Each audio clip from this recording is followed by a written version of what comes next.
মেশকাত পড়ি, মেয়ে আর ছেলে কি করে, তাদের শাহওয়াত যৌনতা এটা বুঝি না, তখন মেশকাত পড়ি। 18 বছর বয়স আমার। আর এখন 6 বছর 7 বছরের ছেলেরা মেয়েরা কি করতেছে, এটার কারণ হইল বাপ মা। ছেলে কানলে ওরে শান্ত করার জন্য তার হাতে একটা মোবাইল দিয়ে দেয়। এখন তার খাওয়ারও দরকার না, এই কি দেখে এটা খাওয়ানি যায় না। তার চিৎকারে বাপ এটার সমাধান বের করছে, মা এটার সমাধান বের করছে, তার হাতে টেলিফোন দিয়ে দেব। এটার মধ্যে সাপ দেখে, কুচ্ছা দেখে, চুরি দেখে, ডাকাতি দেখে, দাড়িওয়ালারা শয়তানি তো করেই, সরাও খাওয়া, চুর ডাকাত সব টেলিভিশনে এটার মধ্যে দেখা, সব দাড়িওয়ালা। 7 বছরের বাচ্চারা যদি বলা যায় যে মাদ্রাসায় পড়ো, তাহলে মাদ্রাসায় পড়বো না, মাদ্রাসায় পড়বো না। কারণ ওইটার মধ্যে সে দেখে টুপিওয়ালা দাড়িওয়ালা সরব খেয়েছে, টুপিওয়ালা দাড়িওয়ালা চুরি করছে, ডাকাতি করছে। এটা বালেগ হওয়ার আগ পর্যন্ত তো এইটাই বুঝতে থাকে, এটাই বুঝতে থাকে। আলেমরে দেখলেই তার মেজাজ বিগড়ে যায়, মাদ্রাসার বিরুদ্ধে কথা কয়, মুসলমান হয়ে যায়। কেন? এটি ওই যে মা বাপে শিখেছে টেলিফোন দেয়। এখন মাদ্রাসায় ঢুকছে এগুলো, এটা তো হাসপাতাল, তো হাসপাতালের মধ্যে যা রুগী আইছে এরা ব্যক্তি, এই রুগী এখানে ডাক্তার সাহেব যে আছে উস্তাদরা, তারা ব্যক্তি রুগী। রায়ুল আলিলে আলিল, রুগীর পরামর্শ রুগী আর রোগ বাড়ায়। এই বুখারী শরীফ পড়াইতেছি, আমার সামনে স্মার্টফোন রাখা, বুখারী পড়াইতেছি, এর মধ্যে টেলিফোন এসে গেছে, তো বুখারী বন্ধ করে ওই টেলিফোনে কথা বলতেছে। তো ছাত্ররা কি করবে? এই দেশের ছাত্র এখনো, আমি তো বলি এই যুগে যদি আমি হেদায়েতুন নবুয়্বত, আমার ভাগ্যে বুঝে দাওরার জুটত না। এই অবস্থা, সিনেমা হল দেখছি না, যাইতে হইলে ভয়ও লাগে, ব্যবস্থা করো, পয়সা হাইটা হইটা, বৎসরেও সুযোগ করা যেত না। কি সিনেমা দেখবা? ফটো নাই, কিছু নাই, সারা দেশে কিছু নাই। ওই যুগে আমরা লেখাপড়া করছি, কষ্ট হয় নাই, এই ঝামেলায় আমরা পড়ি নাই।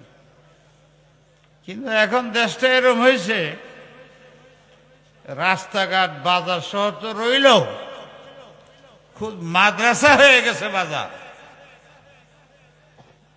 হুজুর বৈশা রয়েছেন, বালিয়া মাদ্রাসায় যখন ছিলাম, একবার এই রুমে যায়, একবার এই রুমে যায়, শেষ রাত্রে। কেন? যেখানে শুই দেখা যায় শেষ রাত্রে জিকিরের আওয়াজে আমরা ঘুমাইতারি। ওই কোনায় গেলে হেনতে জিকির, ওই কোনায় যায় অন্য জিকির, ওই কোনায় যায় ওখানে জিকির। ঘুমাইমু কেমনে? কালকে সবলে ক্লাস করবো কেমনে? রাগারাগি করতে আমরা। আর 2 হজরত আসলেন, একটা বড় মাদ্রাসা নিয়ে গেলাম, রাতে 3টার সময় আমার ডেকে কয়, ये कहाँ ले आया मुझे, ये तो कब्रिस्तान है, ये मदरसा किसने कहा? 3:30 बज रहा है, ना कोई तिलावत, ना कोई जिक्र, ना कोई सिजदा, ना कोई दुआ। मुझे अभी यहां से लेके छोड़ो, अल्लाह का अज़ाब नाज़िल होगा पूरे बांग्लादेश। রাত্রে ওনার কই যায়? আমি মাদ্রাসায় যাই, আজান দেয় না, ধরে আজান ভুল, নামাজ পড়াই ইমাম সাহেবরে ধরে, তোমার নামাজ ভুল। মানুষ তো বিশাল বড় থানভী সাহেবের খলিফা, লগে হাজার হাজার আলেম ঘুরতেছে, কিছু বলা যায় না। আমি একটা কথা শোনাইতেছি আর কি করি আমি। আর আমি এলাম সবচেয়ে বসুল, খালি আমার ব্যান রাগ করে। পরে বুদ্ধি করলাম, বাঙালি বুদ্ধি, বাঙালিরা শয়তানি বুদ্ধি করতে হবে। ভালো বুদ্ধি এদের নাই। ভালো বুদ্ধি হইলে তো এই যে মাছ ভাড়া হয়েছে, এরা যদি দাঁড়ায় যায় সত্যিকারের, আমার এই এলাকার মধ্যে গান হইতে দেব না। এই এলাকার মধ্যে বেপরদিগি চলবে না। এই এলাকার মধ্যে শরীয়ত সুন্নত বিরোধী কোনো কাজ করতে দেব না। আরো অনেক তো আপনারা জানেন, বলতে হবে না তো। আমরা দেশে তো নাই কিছু এই মাদ্রাসাটি ছাড়া। ওইটার ভিতরে ঝগড়া ফাঁসা ঢুকাই দেয় রাজনীতি অরাজনীতি হলরা। চেয়ারম্যান নিয়ে, সদস্য পদ নিয়ে, মাথাব্বরি নিয়ে মারামারি করে মাদ্রাসার ঘটনা বাড়ায়। এটা যে জান্নাতের একটা টিকিট নেওয়ার জায়গা, এটা কেন জানি বুঝে না এরা। সব দিক দিয়ে নিরাপদ রাখা উচিত। এখানে মাথাব্বরি করা ঠিক না। পারলে হেনতে টিকিট কিনো জান্নাতে। এতগুলো লোক, এটি তো সব এই আশেপাশেরই বেশি। তারা যদি বলে এই এলাকায় শরাব খাইতে দিব না, মদ খাইতে দেব না, আমরা সরকার লাগে না, এমপি লাগে না, ওই এমপিও আইসা এই কথাই বলবে যে এলাকায় শরাব চলবে, নাহলে বুড়ি পাবে না। তখন ভোট পাবে যখন দাড়ি রাখবা, তখন ভোট পাবে যখন তোমার লেবাস উন্নতি হবে, তুমি তখন ভোট পাবে যখন তুমি 5 ওয়াক্ত নামাজি হবে। যে নামাজ পড়ে না সে আল্লাহর গাদ্দার। যে নামাজ পড়ে না, আল্লাহর সাথে বেঈমানি করে, সেই লোক কোনোদিন মানুষ এবং জাতির কল্যাণ, মানুষের জন্য ওয়াফাদার, তাকে ধোঁকা দেওয়া ছাড়া সে কোনোদিন মানুষের কল্যাণকামী হইতে পারে না। সে তো আল্লাহর সাথে শত্রুতা করে, আল্লাহর হক আদায় করে না, তো আল্লাহর বান্দার 60 বছর হক আদায় করবে না। ধোঁকা দেয়া বুট নিয়ে মন্ত্রী মিনিস্টার হয়ে, আর আমারও চিনবে না, আমারও চিনবে না। এলাকার মধ্যে প্রথম সে আসবে গান বাদ্য করে। কথাটা কি বলছি? লক্ষ মানুষ আপনার, এই 3 ভাগের 2 ভাগ তো কমপক্ষে এলাকার, অর্ধেকের বেশি যুবক আছ। আল্লাহ তোমাদের যুবক বানাইছে। তোমাদের কাছে আমি আশা করি, তোমরা আমার এইভাবে পরিচয় দিছো, আমি আসমানতে নেমে আছি। কইলাম যে 5-6 বার তো আইছি। এখান থেকে 1-2 কিলোমিটার দূরে আমার বাড়ি খোরসা। একবারও বললে না তোমরা আমাদের দেশের, আমাদের এলাকার, আমাদের মহাব্বতের মানুষ সারা বাংলাদেশে উনি কাজ করেন। তাই উনি যাতে বাহিরে যায় নমুনা বলতে পারে বাদশাহকবিরপুর কে, এটা ওনার জন্য সহযোগিতা হবে। উনি আমাদের এলাকার মানুষ, এলাকার গৌরব কইবার কই না, এলাকার গৌরব। এটা ছিল আমার পরিচয় এখানে, যে আমি এই এলাকার। আসি নাই, আসতে পারি না, কিছু উজর তোমরাও জানো, আর আমি এটার জন্য ক্ষমাও চাই। কালকে বাল্যে ক্ষমা চাইছি, কিন্তু যা ভুল ত্রুটি হইতেছে কেউ দেয় না, আমি দেই। বাল্য মাদ্রাসা কইছি, তোমাদের এনেও বলতেছে, আমার এনে আসা যাওয়া থাকতো, তাহলে তোমরা বলতা না যে আমি ও বাহিরের। কিন্তু পরিচয়টা এমন ভাবে দিছ, বলতে পারলে না যে আমাদের এলাকার লোক।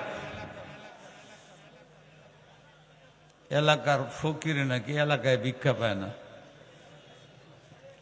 কিন্তু দেখায় দিতে তোমরা এলাকার ফকির ভিক্ষা পায় না, এটা কথা আগেতে ছিল। আমরা এলাকার ফকিরে সবচেয়ে বেশি ভিক্ষা আমাদের এলাকায় পায়। খালি চিৎকার দেওয়া শিখছ।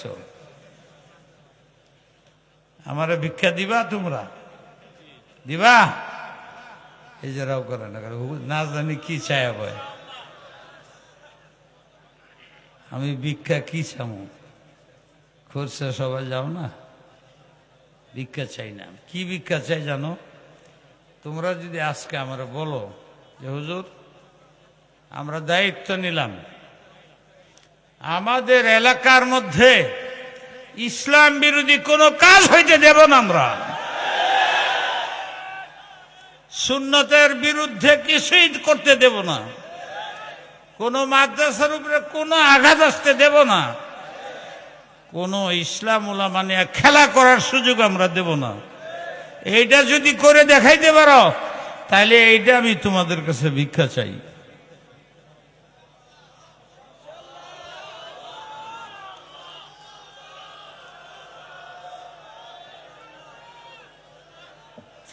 বলো তোমরা ইসলামের জন্য জান দিতে রাজি আছো কিনা? মাল দিতে রাজি আছো কিনা? ইজ্জত দিতে রাজি আছো কিনা? এর চেয়ে বেশি মালদার, বেশি ইজ্জতওয়ালা, বেশি জাহানওয়ালা হবে আল্লাহ তোমাদের উপরে রহমত বর্ষণ করবে। এই মাদ্রাসা আরো বিশাল হয়ে যাবে। টাকা দিয়ে মাদ্রাসা হয় না, টাকা তো আল্লাহ ব্যবস্থা করে, এটার ব্যবস্থা তো আল্লাহ করতেছে। সারা বাংলাদেশে ব্যবস্থা আরো হইতো যদি আমরা গুনাহ না করতাম। বেঈমানি নামাজ পড়ে না, এর দ্বারা দুনিয়ার শান্তির আশা করা যায় না। হ্যাঁ, যাই বলে সবগুলো ধোঁকা। তোমরা বলো আমাদের এলাকায় আমরা এমন লোক চাই যে নামাজি হয়, এমন লোক হইলে ছাড়বো না, তারাই পাস করাবো। আর এরম লোক এই এলাকার মধ্যে মহাব্বতের সাথে, দরদের সাথে বাইরে বাইরে যাই আমরা গুনাহ, কবর পূজা, এই গান বাদ্য যেমনে পারি আমরা মিটাবো, হাত তুলে আমলে আদা করব। এই ভিক্ষা তোমাদের কাছে চাইলাম। আর আমি ওই আয়াতটা পড়ে আমার কথাটা বলতেছি। ওই যে আমি বললাম যে তুমি যদি 20 বৎসরও নামাজ না পড়ে থাকো, 10 বৎসর না পড়ে থাকো, গুনাই করছো, ফরজ তরক করছো, কবিরা কবিরা গুনাহ করছো, কিন্তু আজকের সবাই তোমার বুঝে আসছে যে আমি কবরে, এই কবরটা যেতে হবে, আমার শরীরের কাপড়গুলো খুলে রেখে দিবে। আর অন্ধকারে হেন তো যাই হোক মাদ্রাসা ভাগ্যবান, ওনার বরকতেই মাদ্রাসা চলে। আরো বহুত বুজুর্গ এখানে ছিলেন, আছে, এলাকায় আছে, মুরব্বীরা আছে। এলাকাটার মধ্যে অনেক মুরব্বী ছিল আগে। এখন শূন্যতা দেখা যায়, আল্লাহ পূরণ করে দেখ।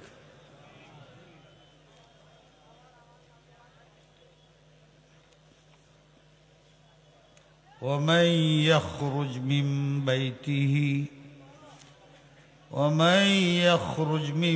بيته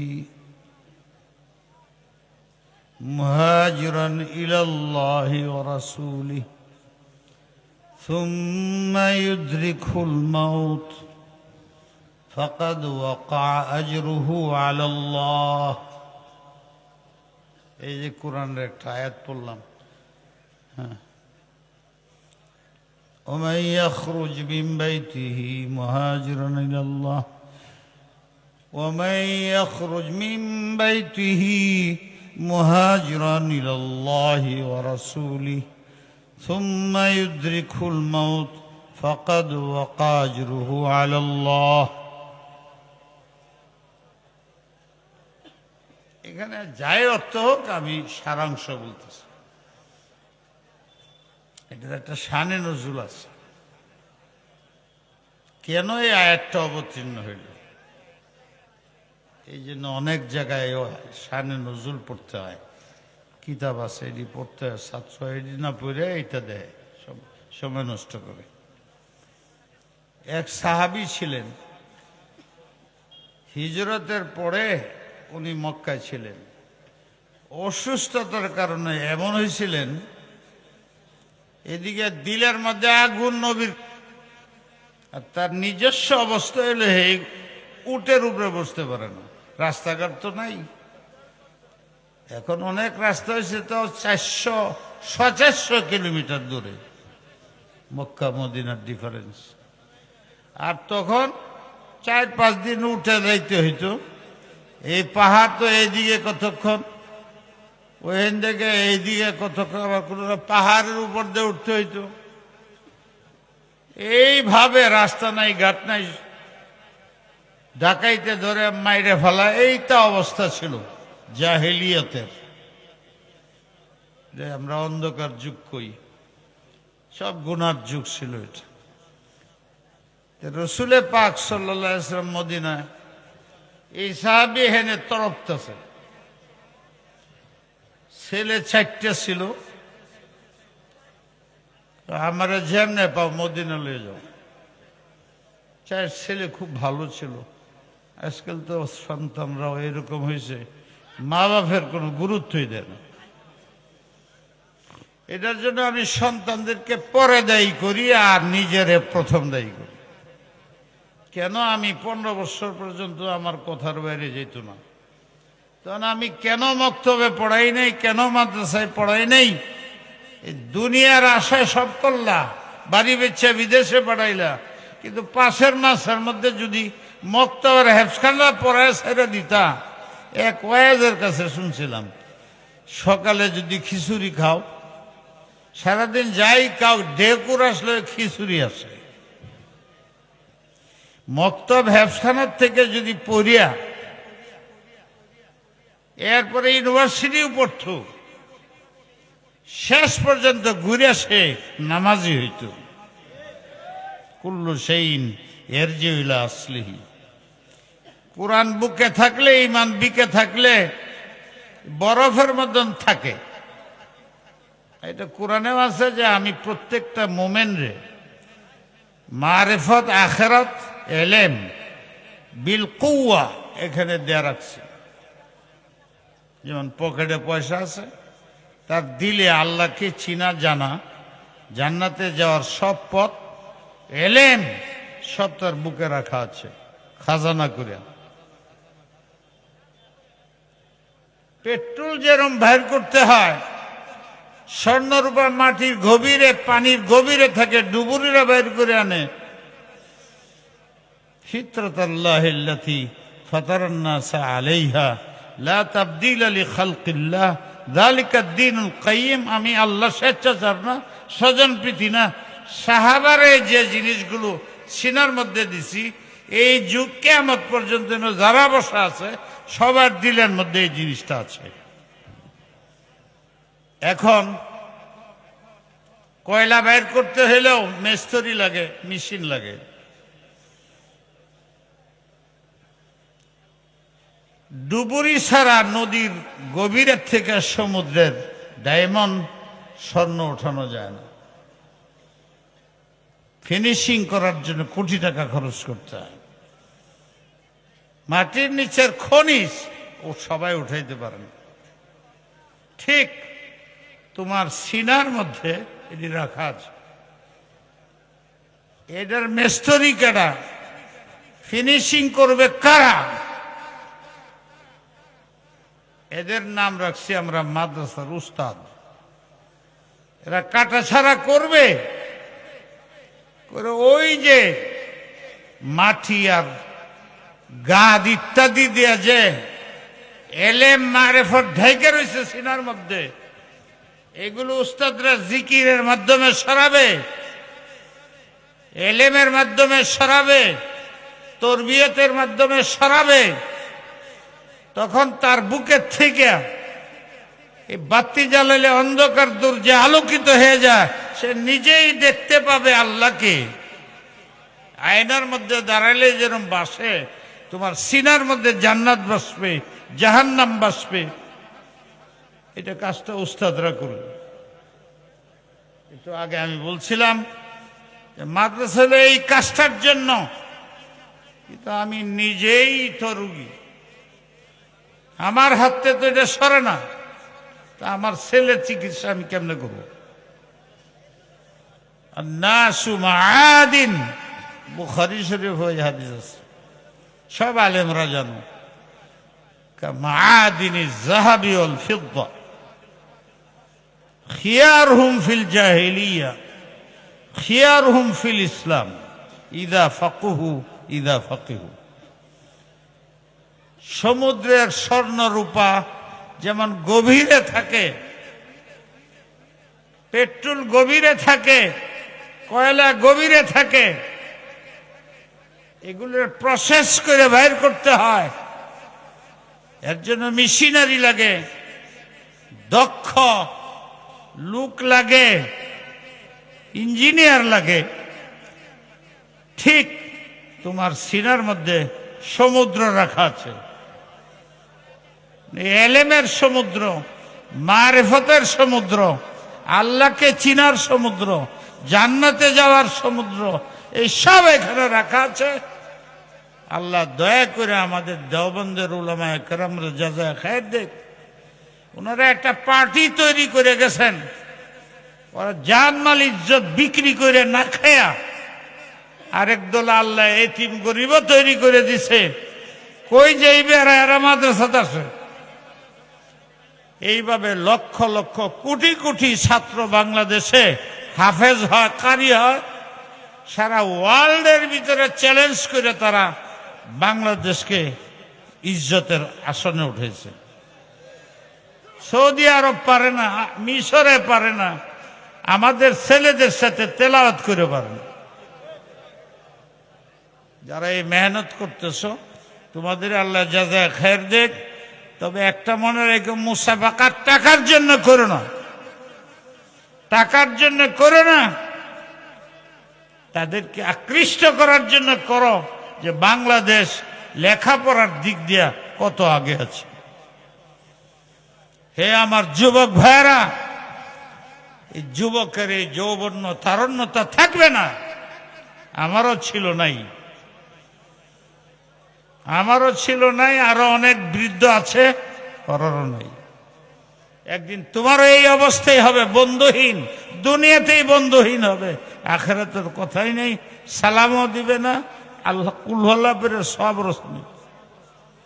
নিজের কাজ নিজে করে যাও। ভাইয়েরা আমার, এই আয়াতের মধ্যে বলা হয়েছে, বাবা বলতেছে আমি কিচ্ছু বুঝি না, তুমি আমাদের সন্তান, আমার জীবনের শেষ আশা পূরণ করো। আব্বা কিভাবে নেব? আপনি তো উঠে ঘোড়া কোনটাতেই বসতে পারেন না, কোনটাতেই তো আপনি বসতে পারেন না, রাও করেন না। যে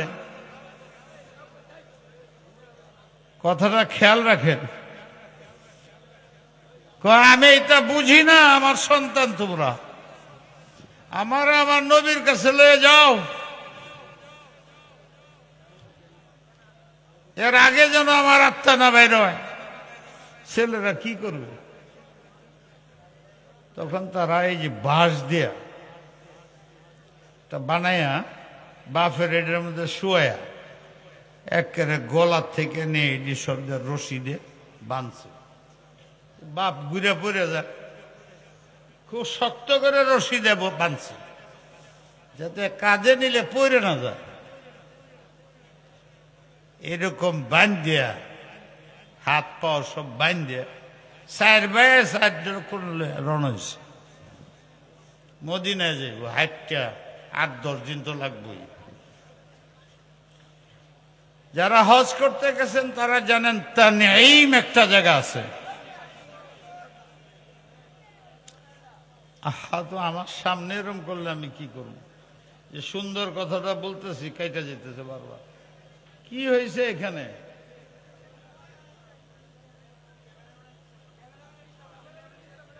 এই যে বললাম যে ক্যামেরা ট্যামেরা এখানে ব্যবহার করুন, আমি উঠে চলে যাব।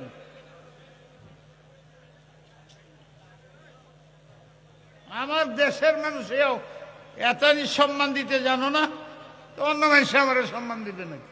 আল্লাহ দিবে নাকি? এত অনুরোধ করতেছি,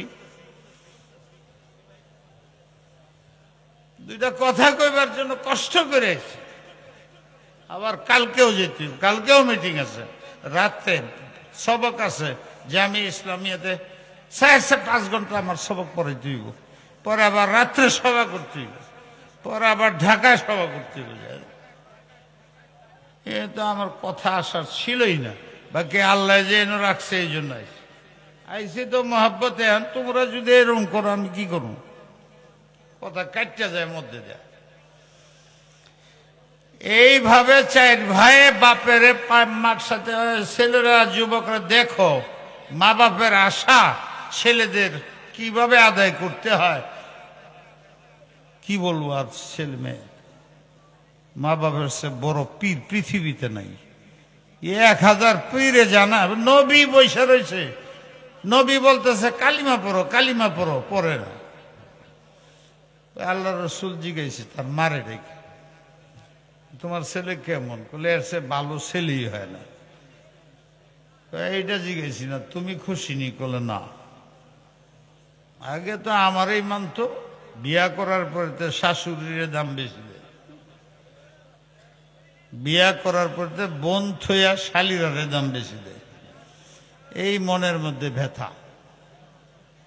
নবী আলাইহিস সালাম বলছে তোমার ছেলের মুখ দিয়ে কালিমা আমি মুহাম্মদ নবী হইয়া সাল্লাল্লাহু আলাইহি ওয়াসাল্লাম পারতাছি না। তুমি যদি ওরা মাফ না করো তাহলে আমি এক কাজ করি, খড়িয়ে এনে এই দুনিয়ার মধ্যে আগুন দিয়ে জ্বালাই দিই। হ্যাঁ কেন? কবরে গেলে তো কঠিন আযাব, আগুন লাগবে, এটা আমি লাগাই দিই। তখন মা চিৎকার, মা তো মাই, কারণ আমি মাফ করে দিলাম। যে মাফ করে দিছে হুজুর বলছেন পর কালিমা তাইয়্যিবা লা ইলাহা ইল্লাল্লাহ মুহাম্মদ, ফৌরান সে বলা আরম্ভ করে দিছে। এই হইল মা, এই হইল বাপ। আমরা আজকাল মনে করি অশিক্ষিত মূর্খ, কিচ্ছু বুঝে না, খালি ক্যাট করে। সাবধানে এরকম কথা বলো না, কিচ্ছুই যদি না পারো।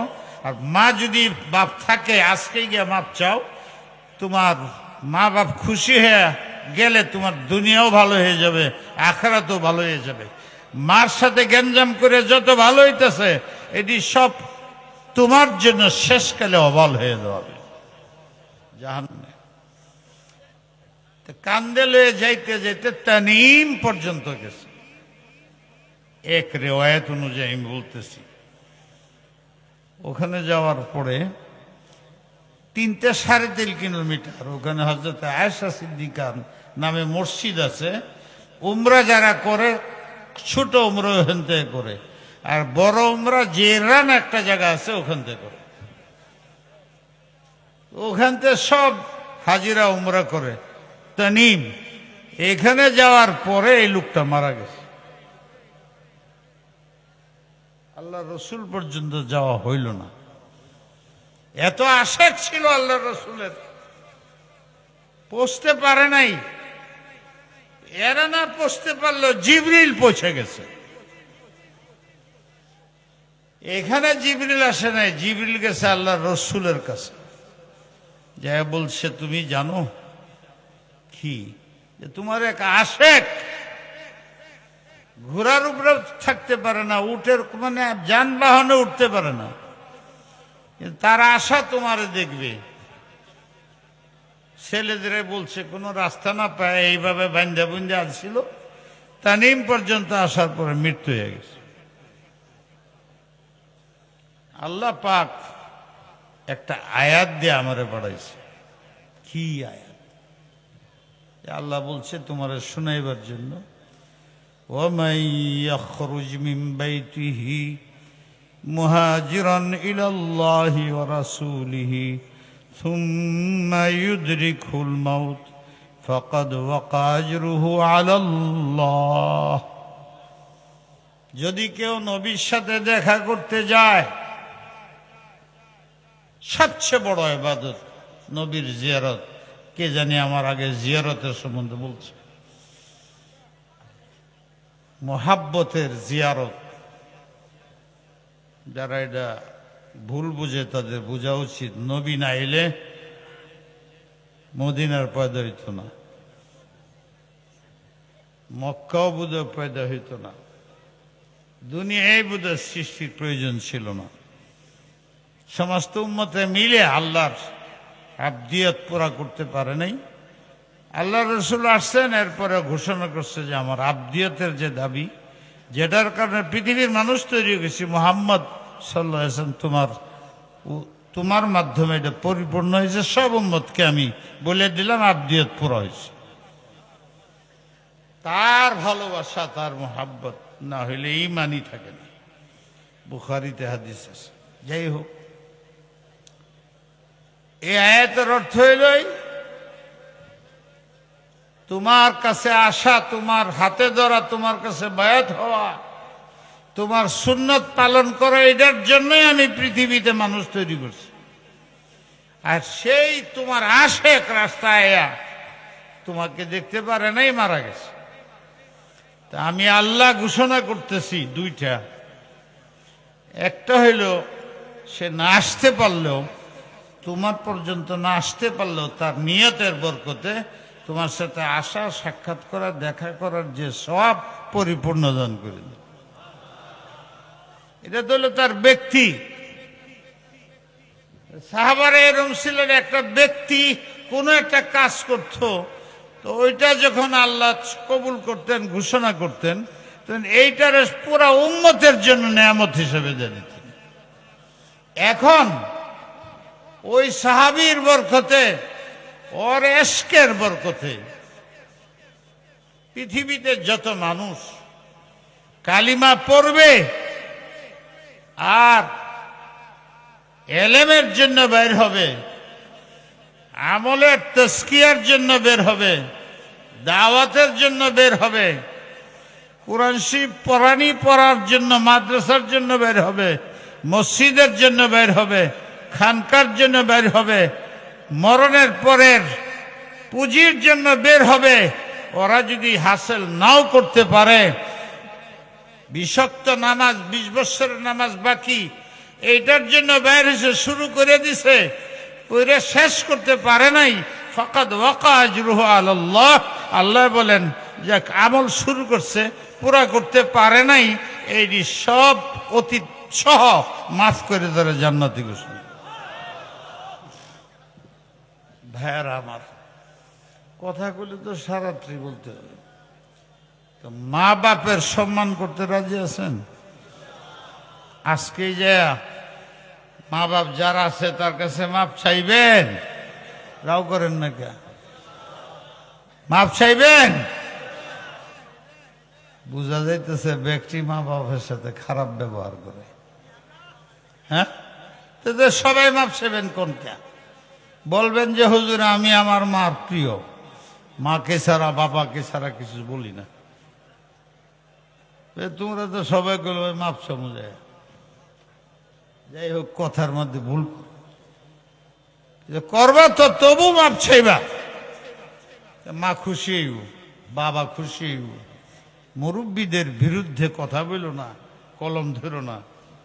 আজকাল মিডিয়ার কারণে পরে বুঝে যে আমি ভুল করছি, বোধ পত্রিকায় এসে গেছে, কিয়ামত পর্যন্ত তুমি 1000 তওবা করো, দৈনিক 2 দিন পরে, 1 মাস পরে পরে বাইরেতে থাকবো, তুমি অমুকের গালি দিছ, অমুকের গীবত করছস, ওনার প্রতি বদগুমানি, এটি সব ওলামায়ে সুর আলামত। তো একটা সাইড ছিল, আমি শেষ করে দিলাম। আর কোনো কাজ আছে? আমার কি বললো বুখারীর কথা? হ্যাঁ, বল না বললে আমি তো ওয়াজ করতেছি, এইভাবে কথার সময় কাটাবো।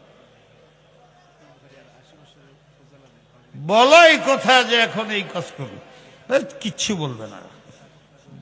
হ্যাঁ, বুখারী শরীফের খতম হবে,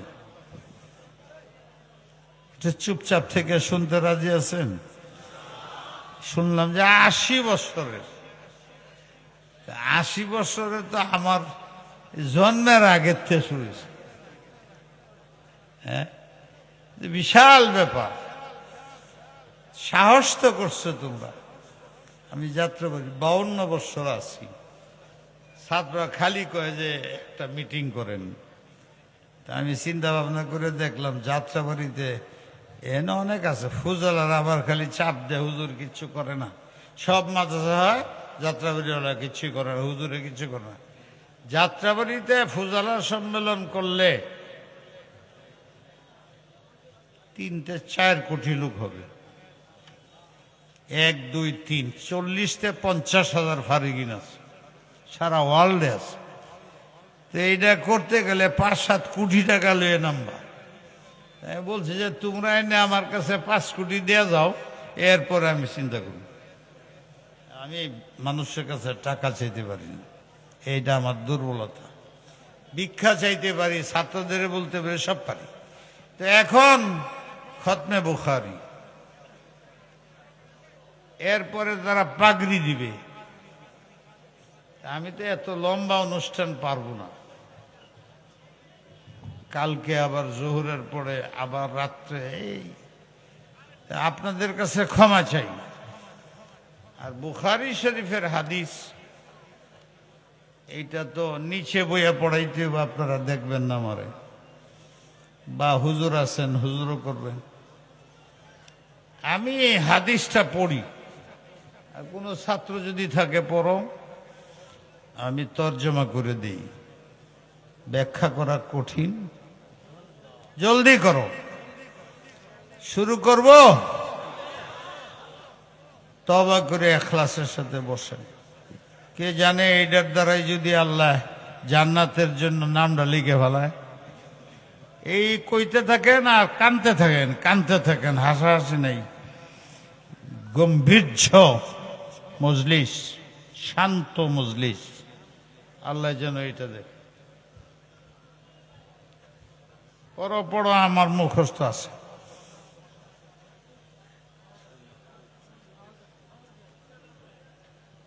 বিসমিল্লাহ পড়ো।